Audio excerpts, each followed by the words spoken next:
नमस्कार, स्वागत है न्यूज 18 पंजाब हरियाणा में। मैं आपके साथ कुलदीप भारद्वाज।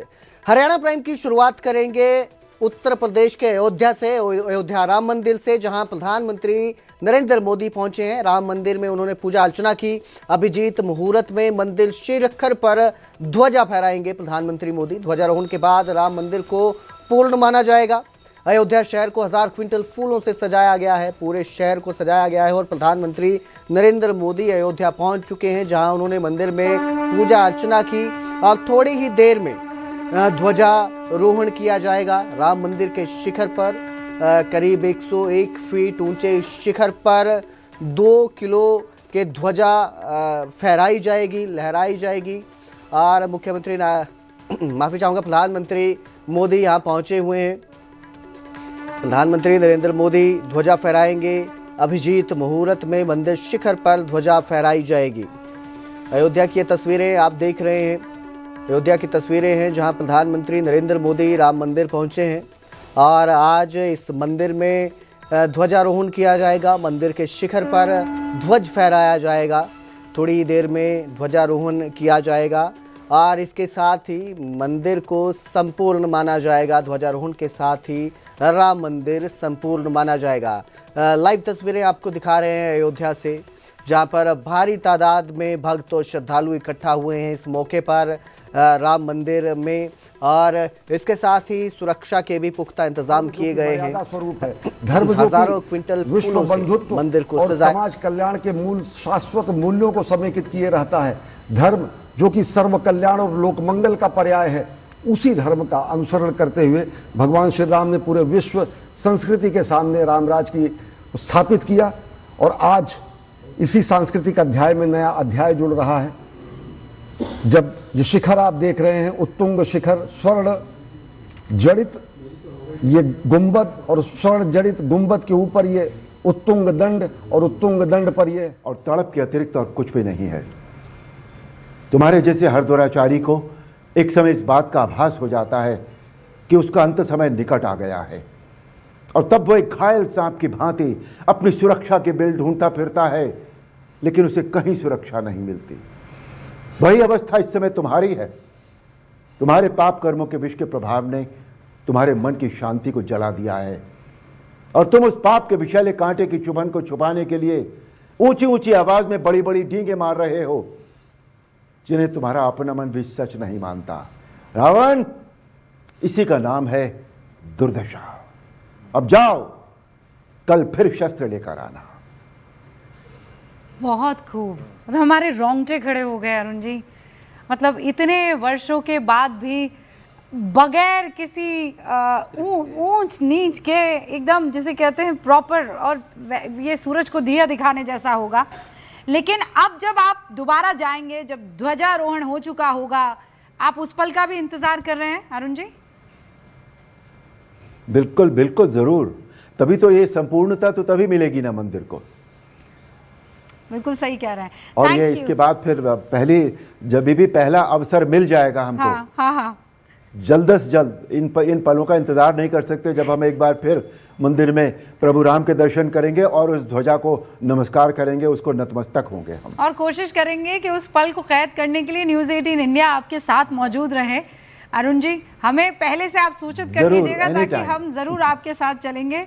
और जब प्रभु राम के दर्शन कर रहे होंगे तो वो एक अलग ही जिसे कहते हैं ना एहसास होगा, और हम दर्शकों को पहुंचा सकेंगे। बहुत बहुत शुक्रिया सर, वक्त निकालने के लिए, हमसे बातचीत करने के लिए। Thank you.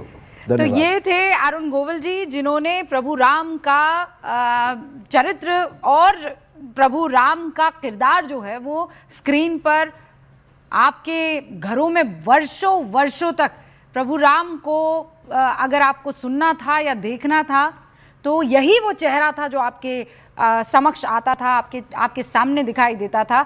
और आज इस वक्त आप स्क्रीन पर राम दरबार को देख रहे हैं। अब भव्य राम मंदिर बन चुका है। अब राम लला की मूर्ति वहां पर विराजमान हो चुकी है, और इसी का अब पूरी दुनिया को ऐलान करना है कि भैया पूरा कार्य हो चुका है, एक एक ईंट रखी जा चुकी है।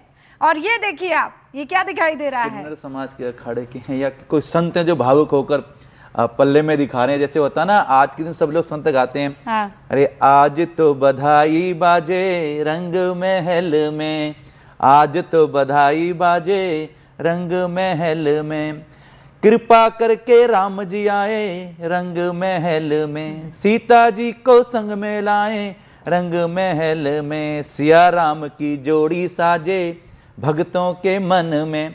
तो आज विवाह पंचमी भी है, ध्वजारोहण भी है, तो सब भाव में जितने भक्त बैठे हैं, अयोध्या नहीं पूरे विश्व में आपके। अरे भाव में आचार्य प्रमोद कृष्णम जी भी बैठे हाँ हैं जी, और आप उनके सब्र की इंतहा देखिए। हाँ, और बिल्कुल कल के धाम की ओर चलना हाँ चाहिए। मतलब हम तो चलिए फिर भी एक दूसरे से बातचीत कर रहे हैं, लेकिन आचार्य प्रमोद कृष्णम बड़े शिद्दत के साथ, सब्र के साथ। और क्योंकि आज प्रभु राम के ध्वजारोहण का, राम उत्सव का मौका है।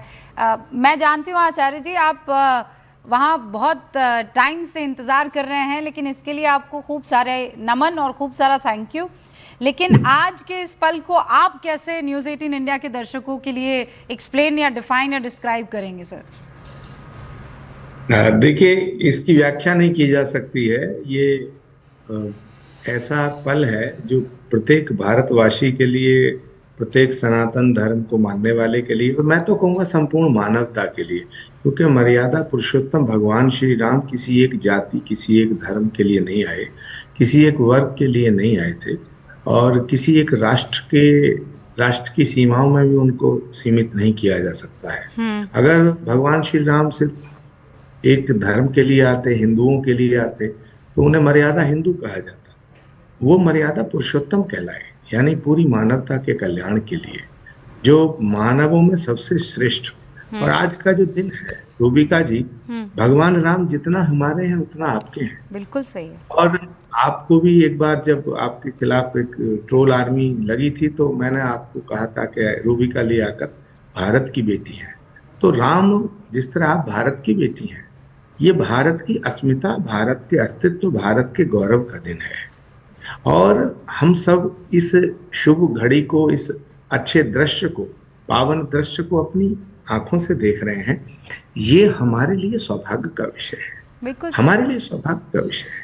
और आज ये ध्वज फहराएगा, तो इस श्री राम जन्मभूमि मंदिर के निर्माण के लिए जितना संघर्ष हुआ, मुझे नहीं लगता कि किसी और मंदिर के लिए इतना संघर्ष हुआ होगा। लेकिन अंततोगत्वा सत्य सनातन सर्वदा, भगवान कृष्ण ने गीता में कहा सत्य सनातन सर्वदा। मैं कहना चाहता हूँ, भगवान कृष्ण ने कहा सत्य सार्थक सर्वदा, आज मैं कहना चाहता हूँ सत्य सनातन सर्वदा। और मैंने आज सुबह एक दो पंक्ति लिखी कि धर्म ध्वजा लहराएगी, रघुकुल की गाथा गाएगी। रूबिका जी इसको गौर से सुनिए, धर्म ध्वजा लहराएगी, रघुकुल की गाथा गाएगी, जय श्री राम के उद्घोषों से ये धरा धन्य हो जाएगी, ये धरा धन्य हो जाएगी। तो रूबिका जी, मुझे आपने इस पावन घड़ी का मैं जोड़ा और अयोध्या का दर्शन कराया, श्री राम जन्मभूमि मंदिर का दर्शन कराया, और मेरी बात को, मेरी भावनाओं को सारे विश्व में पहुंचाने का कार्य किया। मैं इसके लिए आपका ऋणी रहूँगा और आभारी रहूँगा, आपका शुक्रगुजार रहूँगा हमेशा। और ये कार्य आप करते रहिएगा। मैं न्यूज़ 18 के तमाम दर्शकों को बधाई देता हूँ, इस उत्सव की बधाई देता हूँ, इस गौरव गाथा की बधाई देता हूँ, इस शौर्य की बधाई देता हूँ, और इस सनातन के इस महापर्व की बधाई देता हूँ। बहुत बहुत शुक्रिया आचार्य प्रमोद कृष्णम जी। और जो बात आपने कही कि देखिए केवल हिंदू के नहीं हैं, कई ऐसे मंत्र हैं जैसे या देवी सर्वभूतेषु। सर्वभूतेषु क्या होता है? सर्व के लिए, सर्व हिंदू सर्व मंगल मांगल्य, हाँ, सबका मंगल। अब सब में तो सभी है ना, उसमें आप ये तो नहीं कहा गया है कि वैसे भी आप देखें कि इंडोनेशिया, हम कहते हैं एक इस्लामिक कंट्री है, उनका मूल ग्रंथ है काकाविन रामायण। और मलेशिया भी एक मुस्लिम बहुल क्षेत्र है, वहाँ की रामायण अलग है, तो काकाविन रामायण है, शेरी रामायण है, तो अलग अलग रामायण, और वहाँ की संस्कृति राममय है। तो अभी अपने सीता जी के मंदिर को भी देखा, और हम धीरे धीरे उस घड़ी की ओर बढ़ रहे हैं कि जब हम लोग, सब लोग कहते हैं धर्म ध्वजा। और वैसे अगर आप धर्म की अगर पूर्णता को देखें तो परहित सरित धर्म नहीं भाई, दूसरे की सेवा करने से बड़ा कोई धर्म नहीं। तो धर्म का अर्थ ये है। अच्छा, मैं इस वक्त ये समय भी देख रही थी कि समय क्या रहेगा राम मंदिर के ध्वजारोहण का। मेरे सामने अब वो समय आ गया। अभिजीत, मुहूर्त जो है वो दोपहर 12:52 पर शुरू होगा और 12:35 तक रहने वाला है। मतलब 43 मिनट की अवधि है जो बहुत ही शुभ मानी गई है। हमारे साथ इस वक्त राज राजेश्वर गुरुजी, जो कि एक अंतर्राष्ट्रीय आध्यात्मिक नेता भी हैं और अंतर्राष्ट्रीय